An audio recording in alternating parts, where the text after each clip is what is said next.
Chers fidèles, avec cette vidéo, nous nous plongerons dans un voyage fascinant à travers l'histoire et la symbolique d'un geste sacré universel qui accompagne des millions de fidèles à travers le monde, le signe de la croix. Ensemble, nous découvrirons les racines profondes de cette pratique ancienne, en explorant ses origines, ses significations et son évolution au fil des siècles. Le signe de croix est ce qu'on appelle un sacramentel, c'est-à-dire non pas un sacrement comme l'Eucharistie ou la confession, mais un geste rituel à signification chrétienne très précise qui, accompli avec foi, obtient de Dieu une puissance et une grâce particulières. Un geste sacré capable de faire trembler le ciel et l'enfer, pratiqué avec dévotion par des millions, voire des milliards de chrétiens chaque jour, mais dont la puissance est souvent largement sous-estimée par les croyants. Saint Augustin y voyait un geste capable de repousser le diable et de faire des miracles. Saint Jean Chrysostome le considérait comme une arme redoutable contre les forces du mal, chassant les démons, dissipant les maladies et préservant les âmes. Saint François de Sales, Saint Padre Pio, Sainte Thérèse de Lisieux. Chacun reconnaît dans ce geste une arme spirituelle redoutable. Mais d'où vient ce pouvoir que les chrétiens ont fini par ignorer au fil des siècles? À partir de nos recherches, nous avons développé 5 théories sur le signe de croix. Mais avant de continuer, nous vous demandons de bien vouloir contribuer gratuitement à la diffusion de nos messages de foi en likant la vidéo et en vous abonnant à la chaîne. Merci de tout mon cœur. Nous allons continuer. Théorie numéro 1. Le geste de la croix tirerait sa puissance de ce que symbolise notre corps. Un résumé de toute foi, une vérité qui se discerne de manière surprenante à travers les doigts utilisés lors du geste du signe de croix. Au début, les chrétiens se marquaient d'un seul doigt, le pouce, pour signifier le monothéisme rigoureux du christianisme qui affirme l'existence d'un Dieu unique. Alors les chrétiens commencèrent à se signer avec 2 doigts pour symboliser les 2 natures du Christ, vrai homme et vrai Dieu. Quand Jésus parle, c'est Dieu qui parle. Finalement, les chrétiens commencèrent à se signer avec 3 doigts pour indiquer cette fois un Dieu en 3 personnes, un Dieu en 3 dimensions et, pour renforcer ce sens, furent ajoutés les mots « Au nom du Père, du Fils et de le Saint-Esprit ». À partir du moment de cette transformation, le signe de croix fixe dans notre corps toute la Trinité et l'amour sans limite de Dieu pour nous. Mais l'histoire ne s'arrête pas là. Au XIIe siècle, il y a une rupture dans la tradition et les chrétiens occidentaux commencent à se signer avec les 5 doigts de la main, la paume ouverte, représentant ainsi les 5 plaies du Christ. 2 clous dans les poignets, 2 clous dans les chevilles et la lance qui lui a transpercé le côté. À partir de ce moment, lorsqu'une personne fait le signe de croix, cela exprime le sens que c'est Jésus qui meurt pour elle. Théorie numéro 2. Le geste de la croix tire sa puissance de Jésus lui-même, puisqu'il représente toute la vie de Jésus. Il commence par un mouvement descendant du ciel vers la terre, le ciel représentant le Père, source de divinité qui envoie le sien. Parole pour devenir chair en Jésus. Dieu qui descend vivre parmi nous. Le geste se poursuit en dessinant une croix, et cette fois c'est Jésus qui offre sa vie pour nous, révélant ainsi le visage de l'amour divin. Dieu qui nous aime jusqu'à mourir d'amour pour nous. Après l'incarnation et le sacrifice de la croix, le geste s'étend pour représenter le chemin de Jésus depuis les enfers.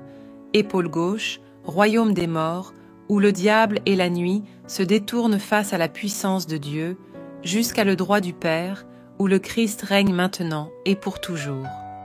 Et ainsi nous concluons le geste en disant Amen, un mot hébreu qui signifie « je crois ». Troisième théorie, le geste du signe de croix puise sa force dans l'amour lui-même. Nous sommes faits pour aimer et pour l'enseignement de Jésus-Christ. Tu aimeras le Seigneur ton Dieu et tu aimeras ton prochain comme toi-même.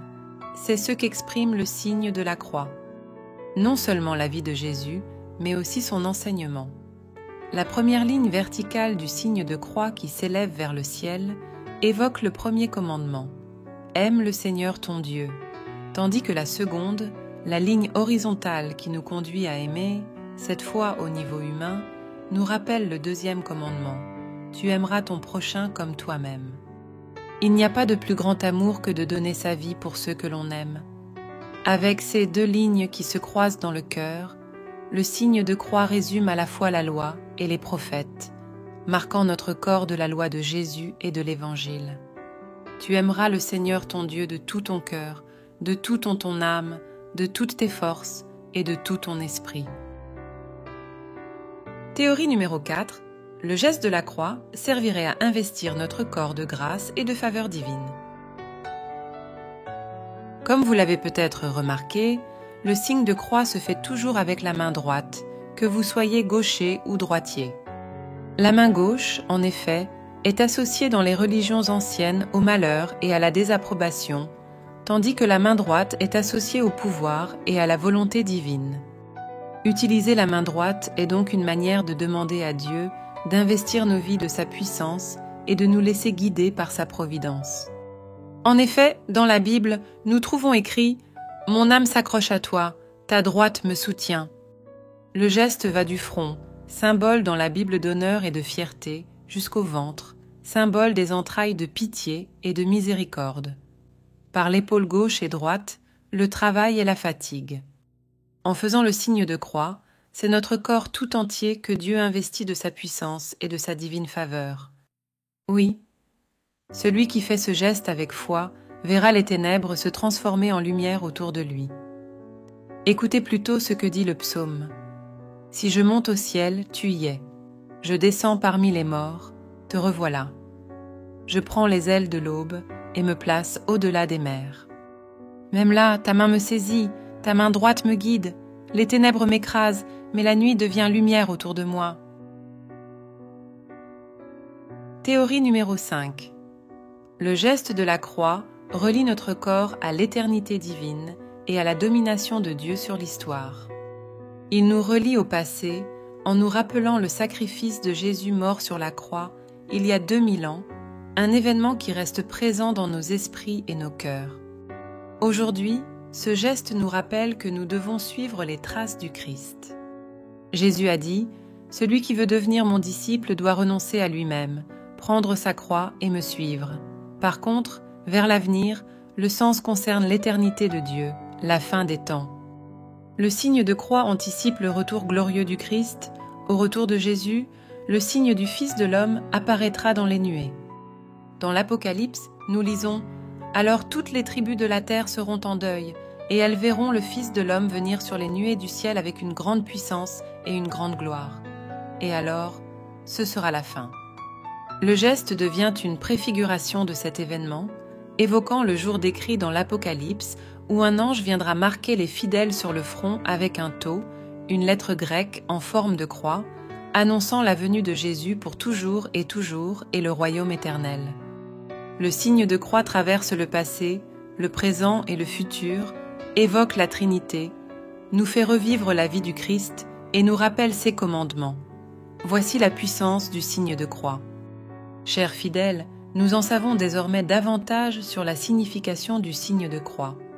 Un signe qui, s'il est fait avec foi, dévotion et charité, nous rapproche incroyablement des grâces de notre Seigneur Dieu Tout-Puissant.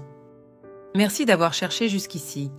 N'hésitez pas à laisser un commentaire et si vous avez apprécié la vidéo, n'oubliez pas de liker, de vous abonner à la chaîne et de la partager avec les personnes les plus proches de vous. Merci du fond du cœur et que Dieu vous bénisse, au nom du Père et du Fils et du Saint-Esprit. Amen.